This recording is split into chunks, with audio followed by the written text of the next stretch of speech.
everyone, this is Jared. And this is Ryan. From the Game Room, bringing you guys another episode. If you guys haven't heard, we just got our website up. We're working on it and everything. It's coming along quite nicely. And we'll have links to it so you can see kind of what's going on. But this week, we're talking about PTR patch notes for WoW again, 4.1. They're just too long to put in one video. I know. It's ridiculous how many changes they've made. But anyways, this week is Shaman and Warlock, and we're going to be talking a little bit about Rift at the end. So anyways, let's just get started. Shaman.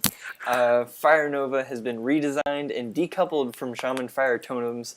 And now the pulse from Fire Nova affects all targets, or hits all targets affected by Flame Shock. The cooldown has been reduced to 4 seconds, down from 10.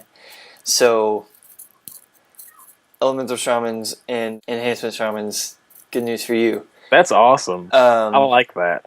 Grounding Totem cooldown has increased to 25 seconds, up from 15. Yay! Magma Totem now lasts 60 seconds, up from 21. Stoneclaw Totem's area of effect threat pulse no longer affects critters, for those of you critter activists. Hippies. Anyways, Ryan, take away Elemental. Elemental Combat. I thought it was just called Elemental. Okay. Apparently they changed it. Earthquake is no longer a channeled spell. It now has a 2-second cast time, lasts for 10 seconds, as a 10-second cooldown. Its damage has been reduced by 40% from its channeled version.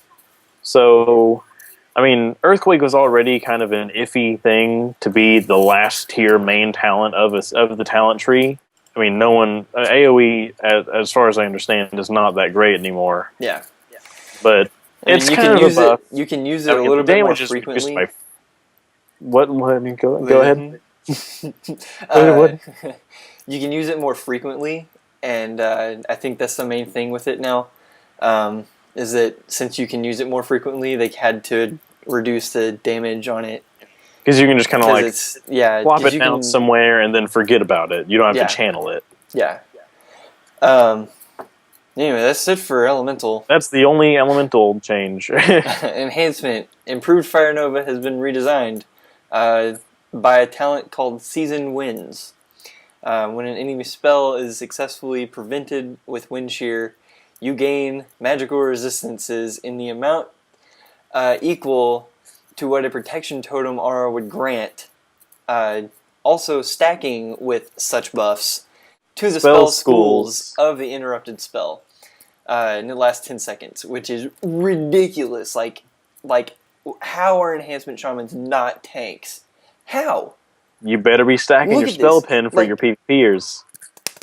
Holy crap. It's ridiculous. But anyway, Restoration. Take it away. Cleansing Waters now has a 6-second internal cooldown. Nerf. Deep Healing now benefits all spells, not just direct heals. Buff. Earth Shield Healing by Restoration Shaman... Wait, Earth Shield Healing done by Restoration Shaman has been reduced by 20%. Nerf. Nature's Blessing has been improved to 6/12/18% bonus direct healing on Earth Shielded targets, up from 5, 10, 15. So slight buff. And Spirit Link Totem, a new talent, reduces damage taken by all party and raid members within 10 yards by 10%. This lasts 6 seconds, and every second that it's active, the health of all affected players is redistributed among them, such that each player ends up with the same percentage of their maximum health. This counts as an air totem and has a 3-minute cooldown. That's really wordy and kind of confusing. Yeah, basically, it takes. Okay, you have 2 people. In this instance, you have 2 people around. In a raid, they have 2 people. So you're gonna wipe, but they're pulling out this totem. Anyway, you're pulling out this totem. You have 2 people around you, not including you. So technically 3. Basically, you have one person over here that's almost at full health because he's the tank, right? And you're just healing the crap out of him. and you have person A over here who's DPS, who you don't care about because it's DPS, and what healer cares about DPS? Anyways, he's at like negative health almost. Well, he'd be dead, but he's almost like 0% health, and this guy over here is at 100% health. Basically, at the end of this 6 seconds, they will both be at 50% regardless. Period. End of discussion. They'll both be at 50%.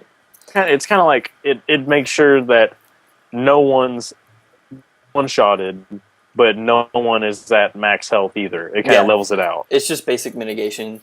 But of course, you're still taking damage, so it's going to be a little bit less than what it is when you cast it, but still. Yeah. And then glyphs. Glyph of Grounding Totem now increases the cooldown of the ability by 35 seconds, down from 45. So that's a good glyph. You're going to need it. Yeah. Warlocks. Dark Intent. The friendly target of this ability now receives 1%, stacking 3 times to 3%, periodic spell damage and healing bonuses instead of 3%, stacking 3 times to 9%. The casting Warlock still receives 3%, stacking 3 times up to 9%. Rain of Fire damage has been increased by 25%. Cool. Seed of Corruption damage has been increased by 20%. Cool. Especially if you're Affliction. That's just ridiculous if you're Affliction. Talent. I don't even know what. I have a little bit of experience with the Warlock, so I can say that those are really awesome buffs. Talents. Affliction. Haunt damage has been increased by 30% for Afflictions. Shadow Mastery, passive. It's one of them talents no one really cares about because no one plays a Warlock. Has been increased to 30%, up from 25%. An Unstable Affliction damage done when it is dispelled has been doubled, but this damage can no longer be critical. Oh. Which, you're still probably going to be doing a lot more damage than you were with the critical. Yeah. And Demonology. This should be good. Mana Feed now restores more mana, and in parentheses it says 4 times as much. So Mana Feed now restores 4 times as much when the Warlock is using a Fell Guard or Fell Hunter. There you go, Bay. Use a Fell Guard or Fell Hunter. What are you, stupid? Let's see. No one cares about pets. Hey! People do care about pets. Yes. Okay. Damage has been increased by 50%, which seems like a lot, but it only did about 4k damage in the first place, so it's a buff, but still doesn't do that much damage. Doomguard is intended to be the best guardian for single target damage, and the Infernal is best used when there's multiple targets. So, little lesson from Blizz there. If you're single target, use the Doom, and if you're AoE, use the Infernal. Lash of Pain from the Succubus. Damage now scales with level, reducing the damage done at lower levels such that it will deal 50% damage at level 20 and 100% damage at level 80 and above. And Shadow Bite for your Fell Hunter damage and effect has been doubled. Straight up doubled. Dubs. Dubs. Glyphs. Glyph of Soul Swap now increases the cooldown of Soul Swap by 15 seconds, up from 10 seconds. So, little glyph nerf there. But little glyph nerf, but that glyph is still super awesome. Yeah. So, anyways, that's all we have for WoW right now. We'll have more next week on WoW with the rest of the patch notes. But on to Rift. Rift, they just launched their first major patch last week, patch 1.1, and with it came this world event. Basically, there are all these rifts everywhere, which, no surprise, Rift, there's going to be rifts. But now you can get this other kind of currency from completing these rifts and doing the dailies that go with these rifts, that you can turn in to get certain items that you will not be able to get after this patch is complete, or after this world event is complete. So basically, for all you Rift players out there, play Rift now and play it hard because these items are going to go fast. Like, I'm not even kidding. Like, there's a few pets that you can get from it that you'll only be able to get with this event. There's a few. I think you can get a ring that matches your level from it. You can get a trinket that matches your level from it. And I think towards the end of this patch, they're going to be coming out with some weapons and armor that you can get from this stuff. So definitely be looking out for that. And the other thing I have to say about Rift is they finally figured out that every video game needs a mobile authenticator. They just last week, with the launch of 1.1, announced the mobile authenticator for Android, and they will be coming out very shortly, like towards the end of this week, if not next week, with the iPhone authenticator. So definitely be looking out for that. And when they come out with the iPhone authenticator, because I know all of you love iPhone more than you love Android, we'll post a video about it and let you guys know what's going on. But anyways, that's all we have for this week. And once again, I'm Jared. And I am Ryan.